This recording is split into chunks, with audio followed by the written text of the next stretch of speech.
ETV YouTube ఛానల్స్లో మీ వ్యాపార ప్రకటనల కోసం ఈ నంబర్కి కాల్ చేయండి.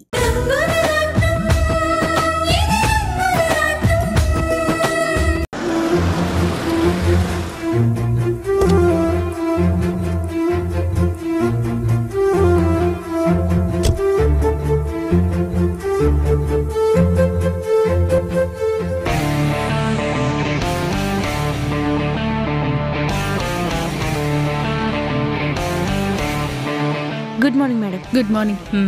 Good morning. Good morning. Good morning.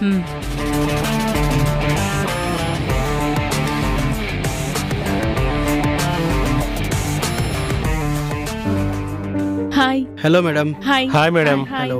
Hello అమ్మా. నమస్కారం. ఇది మీ తాతగారి చీరమ్మా. ఈ బిజినెస్ నువ్వు చూస్తున్నావు కాబట్టి ఈ కుర్చీలో నువ్వు కూర్చో అమ్మా. అలాగే సార్.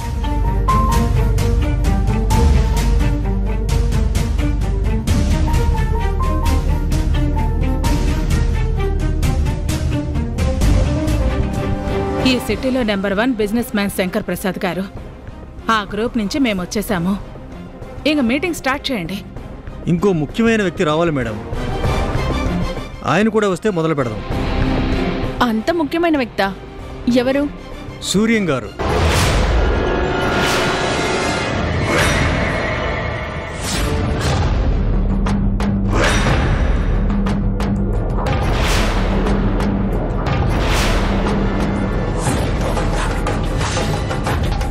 నమస్కారం అండి. నమస్కారం అండి. నమస్కారం. నమస్కారం సార్. నమస్కారం సార్. కూర్చోండి.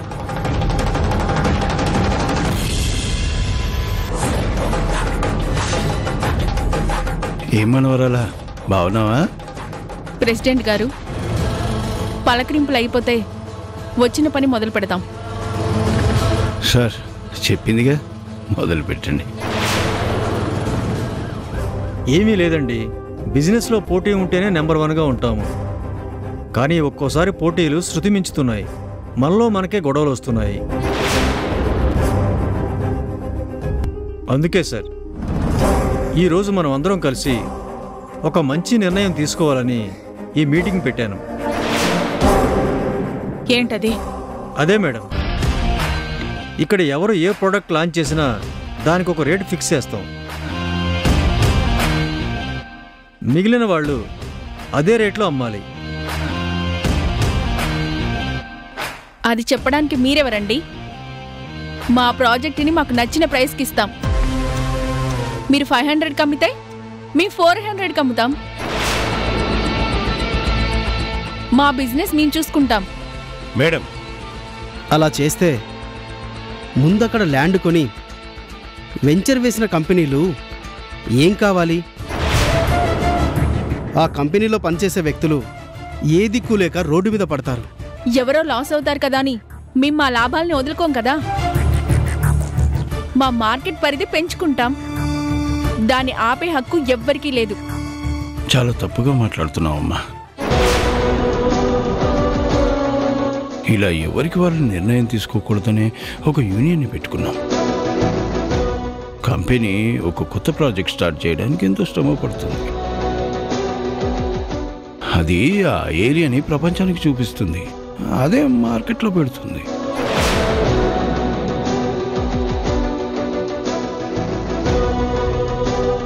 అక్కడికి జనాలు వచ్చాక మిగిలిన వాళ్ళు రేటు తక్కువ చేస్తే మరి ముందు స్టార్ట్ చేయడం వల్ల పరిస్థితి ఏంటమ్మా?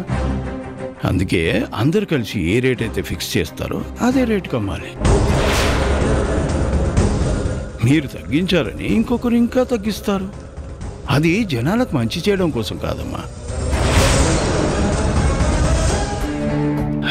అసైడ్ ల్యాండ్లు, కబ్జా ల్యాండ్లు రిజిస్ట్రేషన్ చేయిస్తారు. ఆ తర్వాత అవి పట్టుకుని కోర్టు చుట్టూ తిరుగుతారు.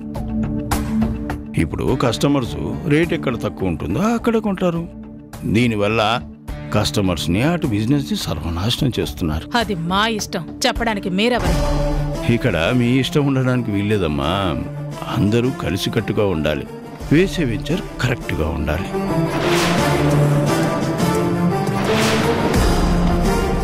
నేను దోచుకోమని చెప్పట్లేదమ్మా. మనం పెట్టిన పెట్టుబడికి కొంచెం లాభాలతో అమ్మాలని చెప్తున్నాను. అప్పుడే సంస్థలు మనుగడలో ఉంటాయి, సామాన్యులు ఆనందంగా ఉంటారు. వ్యాపారం అంటే దోచుకోవడం కాదమ్మా, ప్రతి పేదవాడికి సొంతింటి కళ నెరవేర్చడం, శ్రమకి తగ్గ లాభాన్ని తీసుకోవడం, కష్టానికి తగ్గ ప్రతిఫలం పొందడం. ఇది అసలైన వ్యాపారం అంటే. దీన్ని అధిగమించి ఎవరే నిర్ణయం తీసుకున్నా వాళ్ళని ఛాంబర్ నుంచి సస్పెండ్ చేస్తాం. వాళ్ళకి ఎవరు సపోర్ట్ లేకుండా చేస్తాం. ఇది నేను తీసుకున్న నిర్ణయం.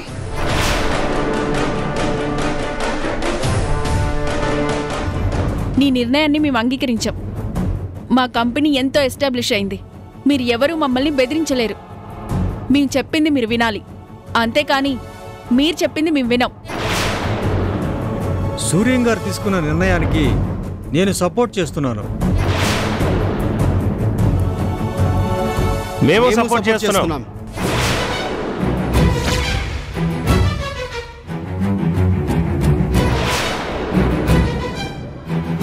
అందరి సపోర్టు సూర్యం గారికి ఉంది కాబట్టి ఇదే ఫైనల్.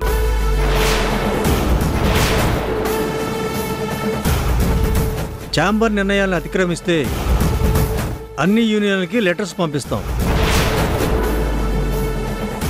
ఆ కంపెనీకి ఎవరు ఎలా పనికొస్తారో మేము చూస్తాం. ఏ కార్మికుడు ఇంకొక కార్మికుడు పొట్టకొట్టాలనుకోడు. వాళ్ళకు ఉద్యోగం పోతే మనమే ఆశ్రయం అవుదాం. మన ఛాంబర్ తరఫున వాళ్ళకు ఆ భరోసా కలిగిద్దాం. నీ నిర్ణయం తప్పు అని నేను నిరూపిస్తాను. ఇక్కడ నిర్ణయాలు తప్పు కాదమ్మా, నువ్వు తప్పుడు మనిషితో ఉన్నావు. తన ఇన్ఫ్లుయెన్స్ నీ మీద ఉంది. ఇక్కడ నువ్వు ఆలోచించాల్సింది మహి నిన్ను మెచ్చుకోవడం కోసం కాదమ్మా, నీ కార్మికులు నిన్ను మెచ్చుకోవడం కోసం. సూర్య, ఏం మాట్లాడుతున్నారండి? మీరు ఆగండి.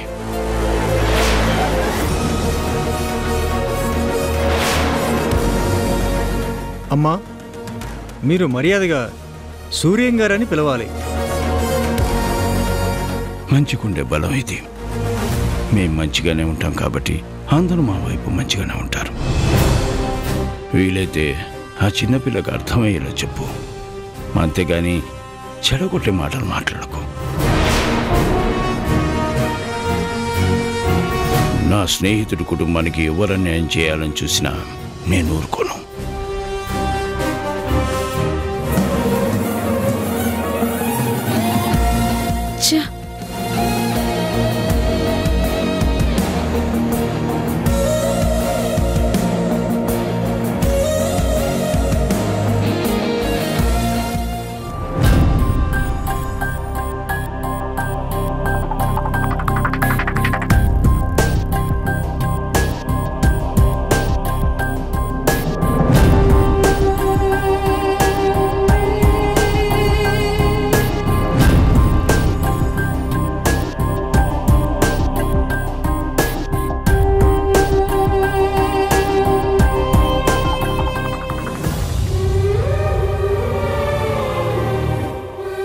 అమ్మా రాణి, అదేంటమ్మా అలా ఉన్నావు? ఏం లేదమ్మా, ఏం లేదు. నేను గోపిని కాదమ్మా, సాయం చేసిన నిన్ను స్వార్థంతో వదిలేయటానికి. నా రాతే బాలేనప్పుడు ఎవరిని అనుకుని ఏం లాభమమ్మా? నీ మాటలే చెప్తున్నాయమ్మా అక్కడేదో జరిగిందని. అమ్మని అనుకుంటే నిజం చెప్పు.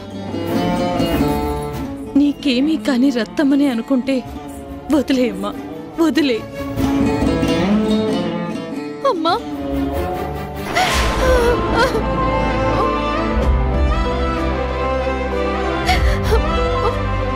ప్రాణంగా పెంచుకున్నా నా చెల్లి నన్ను వదిలేసి వెళ్ళిపోయింది. కళ్ళల్లో పెట్టి కాపాడుకున్న తమ్ముణ్ణి నేనే పంపించాల్సిన పరిస్థితి వచ్చింది. ఇప్పుడు నువ్వు కూడా నన్ను పరాయి అనుకోకమ్మా. నువ్వు నా కడుపున ఎందుకు పుట్టలేదా అని బాధపడుతున్నాను గాని నిన్ను బాధ పెట్టి మాత్రం బ్రతకలేనమ్మా.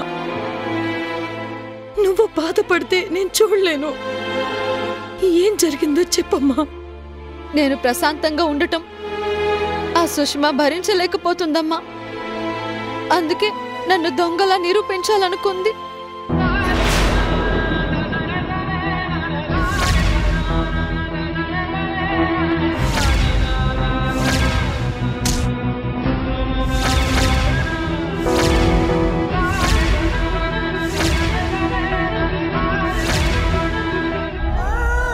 ఇదమ్మా జరిగింది. అందుకే అక్కడి నుంచి వచ్చేసాను. వాళ్ళు మనుషులు కాదమ్మా, రాక్షసులు. ముందు గోపిని దూరం చేశారు, మనవాడినే మనకి శత్రువుని చేశారు. అందుకే వాడికి అమ్మని కనిపించలేదు. అమ్మ కంటే ఎక్కువగా పెంచినా నువ్వు కనిపించలేదు.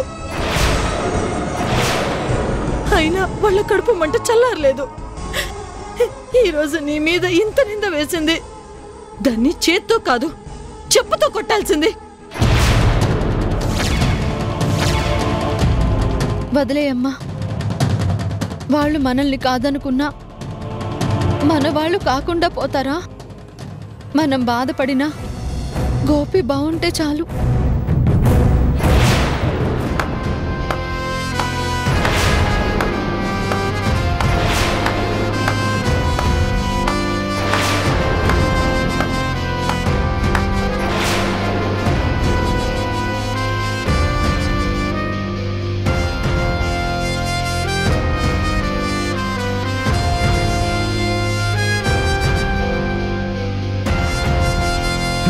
బాగుంది, నీ నటన అద్భుతంగా ఉంది. అక్కడ నా భార్యని అందరి ముందు అవమానించి ఇక్కడ అమ్మ దగ్గర నా మీద ప్రేమున్నట్టు నటిస్తున్నావా? నీ దొంగ కన్నీళ్లతో మా తల్లి కొడుకుల్ని విడదీశావు. ఇన్నాళ్ళు నువ్వు దేవత అనుకున్నాను, కానీ ఈరోజే అర్థమైంది నువ్వు ఒక దెయ్యానివని.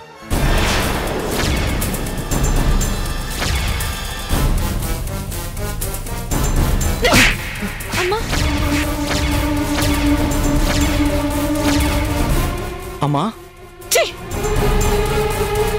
నన్ను అమ్మ అని పిలవకురా. నీలాంటి వాణ్ణి కన్నందుకు నా మీద నాకే అసహ్యంగా ఉంది. అమ్మా, ఎంత కోపం ఉన్నా గోపి నీ కొడుకు అన్న సంగతి మర్చిపోకమ్మా. రే, అదిరా అదిరా రాణి అంటే. అది రాణి మనసంటే. నువ్వు మారిపోయినా రాణి మారలేదురా. తన మమకారం తగ్గలేదు. ఈ రాణికి నా మీద మమకారం లేదు. నన్ను చదివించానన్న అహంకారం మాత్రమే ఉంది. తన వల్లే నేను ఈరోజు ఈ స్థానంలో ఉన్నానని, అయినా నేను తన చెప్పు చేతల్లో లేనని ఈర్ష్య ఉంది. అది నువ్వు తెలుసుకోమా.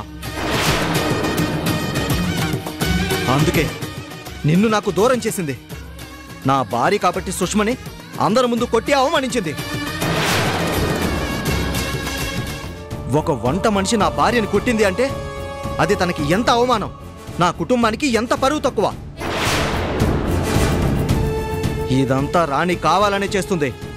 నన్ను, నా కుటుంబాన్ని మానసికంగా చిత్రవద చేస్తుంది. తప్పు చేసిన తన చెల్లెలి విషయంలో నేను సాయం చేయలేదని మనసులో పెట్టుకునేదంతా కావాలనే చేస్తుంది. గోపి, నన్ను ఎన్నన్నా సహిస్తాను, నా తమ్ముడే కదా అని భరిస్తాను. కానీ నిప్పు లాంటి నా చెల్లెలు తప్పు చేసిందంటే మాత్రం తమ్ముడివని కూడా చూడను.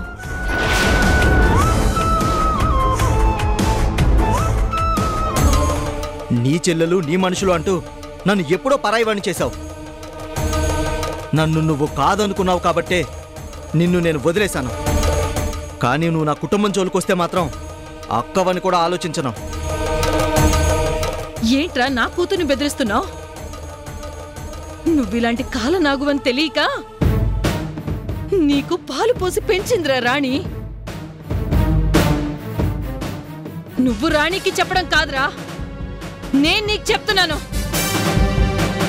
ఇంకోసారి నా పెద్ద కూతురు రాణి జోలికొచ్చినా, నా చిన్న కూతురు వర్షం మీద నిందలు వేసినా, నీ ఇంటికొచ్చి మరి ఆ నంగనాచుల్ని జుట్టు పట్టుకొని ఈడ్చి మరీ కొడతాను. అప్పుడు నువ్వు నీ అధికారం ఏది నన్ను ఆపలేదు, గుర్తుపెట్టుకో. అమ్మా రే, ఏ రోజు రాణిని నువ్వు అక్క అని గుర్తిస్తావో ఆ రోజే నన్ను అమ్మ అని పిలు. ఏ రోజు వర్ష తప్పు చేయలేదని నువ్వు మనసారా నమ్ముతావో ఆ రోజే నన్ను అమ్మ అని పిలు. ఏ రోజు నీ పెళ్ళాం నీ అత్తగారి నిజస్వరూపం తెలుసుకుంటావో ఆ రోజే నన్ను అమ్మాని పిలవరా. అంతవరకు నా గుమ్మం తొక్కకు. పోరా బయటికి.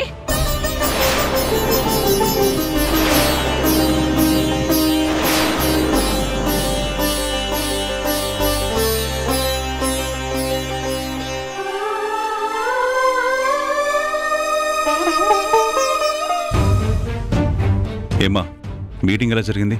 నా మొహల్లా జరిగింది తాతి. ఏంటి సార్ అలా మాట్లాడుతున్నావు? నువ్వు నా స్థానంలో అక్కడికి వెళ్ళా కదా, అక్కడ నిన్నెవరైనా అవమానించారా? నీ స్థానంలో వెళ్ళినా నాకంత స్థాయి లేదని అవమానించారు. నీ నిర్ణయం తప్పని నిన్ను కూడా తప్పు పట్టారు. ఎవరు? ఇంకెవరు? ఆ సూర్యం. ఏంటి, సూర్యమా?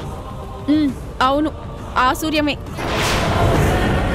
అతన్ని స్నేహితుడని నువ్వు అభిమానించావు తాతి. కాని నీ స్నేహితుడే అందరి ముందు నన్ను అవమానించాడు. నన్ను అవమానిస్తే నిన్ను అవమానించినట్టే కదా. నీ నిర్ణయం నేను చెప్తే కాదు, తప్పు అని వాదించాడు. అంటే నీ నిర్ణయం తప్పనే కదా. అక్కడ మన ఇష్టాలు ఏమీ లేవంట, మొత్తం సూర్యం ఇష్టమేనంట. అంటే ఆ చాంబర్లో నీకు విలువ లేనట్టే కదా. ఏంటి మహి, వాడన్ని మాటలంటుంటే నువ్వేం సమాధానం చెప్పలేదా? ఏం చెప్పమంటారన్నయ్య? సూర్యం చాంబర్లో అందర్నీ కొనేశాడు. తను ఏం చెప్తే దానికి వాళ్ళందరూ వంత పడేలాగా అందరినీ తయారు చేసుకున్నాడు. అక్కడ మన నిర్ణయాలకి విలువిస్తేనే కదా మనం ఏమైనా మాట్లాడటానికి. మనం చెప్పింది వింటే కదా ఏదైనా సజెస్ట్ చేయడానికి. వాడికి అంత ధైర్యం వచ్చిందా? ఇది ధైర్యం కాదన్నయ్యా, నీ మీద పంతం. మిమ్మల్ని ఓడించాలనే పొగరు, అందరి ముందు మిమ్మల్ని అవమానించాలనే శాడిజం. ఇన్నాళ్ళు మన్ను తిన్న పాములా ఉన్న సూర్యం మళ్ళీ తలెగరేస్తున్నాడన్నమాట. ప్రతి విషయంలోనూ నా కడ్డు రావాలని నిర్ణయించుకున్నాడు. చూద్దాం. వ్యాపారాలు మనకేం కొత్త కాదు, ఇలాంటి పోటీలు బెదిరింపులు కొత్త కాదు. ఇలాంటి వాళ్ళని ఎంతో మందిని ఎదిరించి ఇండియాలో నెంబర్ 1 స్థానంలో ఉన్నాను. ఇక ఈ సూర్యం లాంటి వాడు నన్నేం చేస్తారు? లేదు తాతి, స్థలాల రేట్లు ఆయనే నిర్ణయిస్తాడంట. ఎలా అమ్మాలో ఆయనే చెప్తాడంట. తను చెప్పిందే చెయ్యాలి, తను చేసిందే శాసనం అన్నట్టు మాట్లాడుతున్నాడు. అవునన్నయ్యా, నీ స్థానంలో సమంత వచ్చిందని తెలిసే అందరి ముందు కావాలనే సమంతను అవమానించాడు. తనకేమీ తెలీదన్నట్టు మాట్లాడాడు. సమంతకి ఇలా అప్పగించడంలో నీ నిర్ణయం తప్పన్నట్టు అందరి ముందు మాట్లాడాడన్నయ్యా. నేనేవైనా మాట్లాడదాము అంటే నీకేంటి సంబంధమని నిలదీశాడు. బాధ్యత నేను తీసుకున్నానని చెప్పినా సరే తను ఒప్పుకోనని వాదించాడు. అక్కడ అందరూ ఆయన మాటే వినేసరికి మేమొక్క మాట కూడా మాట్లాడలేకపోయాము. అందుకే మౌనంగా తలంచుకొని వచ్చేశాము. ఇదంతా వాడు మిమ్మల్ని అన్నట్టు కాదు, నన్నన్నట్టు. నన్నే తప్పు పడతాడా? నా నిర్ణయాన్నే తెలివి తక్కుతనం అంటాడా? వాడికి తొందరలోనే ఒక రిటర్న్ గిఫ్ట్ ఇస్తాను. వద్దన్నయ్యా, మీలాంటి మంచివాళ్ళు అలాంటి వాళ్లతో గొడవలు పెట్టుకోకూడదు. ఇప్పుడు మౌనంగా ఉంటే భయంతో తలదించుకున్నాననుకుంటాడు. ఈ శంకర్కి భయపెట్టడమే కానీ భయపడ్డం చేత కాదని తెలిసేలా చేస్తాను వాడికి. ఈ విషయంలో మీరేం చెప్పకండి, ఏం చేయాలో నేను చూసుకుంటాను.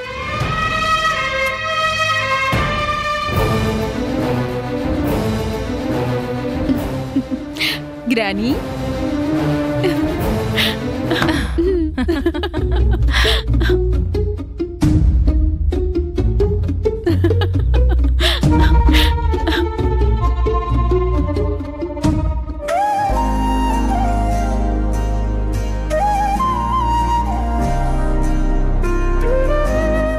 నీకెందుకమ్మా శ్రమ, నేనున్నాను కదా. పర్వాలేదండి, ప్రియకి ఇష్టమని నేను చేస్తున్నాను. ఇందులో శ్రమేముంది? బాగుందమ్మా మీ బంధం. ఇన్ని రోజులు అమ్మా అని ఏడ్చే ప్రియ నువ్వొచ్చాక అమ్మ గురించి ఏడవడం మానేసింది.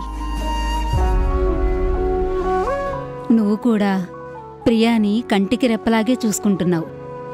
ఏంటో ఇలా చూస్తుంటే నాకు చాలా ఆశ్చర్యంగా ఉంది. అంతేలేండి, కొన్ని బంధాలు కలవాలని కలలు కంటాం, అవి ఊహకు కూడా అందకుండా విడిపోతాయి. మరికొన్ని బంధాలు ఇలాగే కనబడతాయి.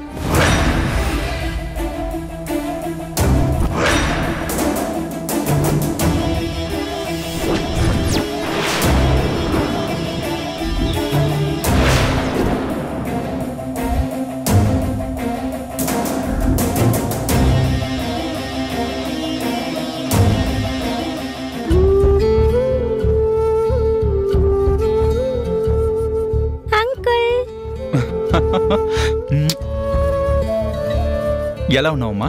బాగున్నాను అంకుల్. మీరెప్పుడొచ్చినా నా ఫ్రెండ్ హాస్పిటల్లో ఉంటుంది.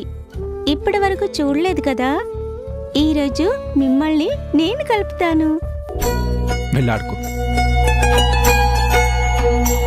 Hi. Hi bro. Hi bro. రా కూర్చో. తులసమ్మా, 2 కాఫీ తీసుకునిరా. అలాగే బాబు. నువ్వు కాదు, నా ఫ్రెండ్ తీసుకొస్తుంది. నీ ఫ్రెండు నీకిష్టమైన టిఫిన్ చేస్తుందమ్మా, నేనిస్తానులే. నువ్వు కాదు, ఫ్రెండే తీసుకురావాలి. ఫ్రెండ్, నీకు సర్ప్రైజ్ ఉంది. నువ్వే కాఫీ తీసుకుని రావాలి. అలాగే.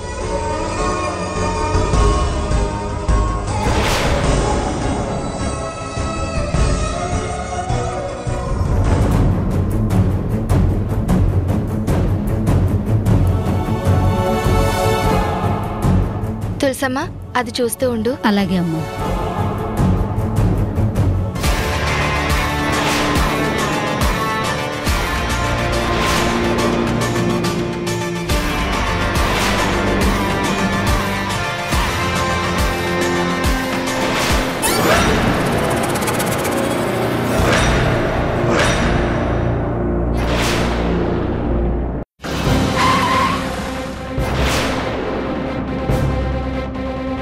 శంకరప్రసాద్ గారు ఇక్కడికి వస్తున్నారంటే గొడవకేమో సార్.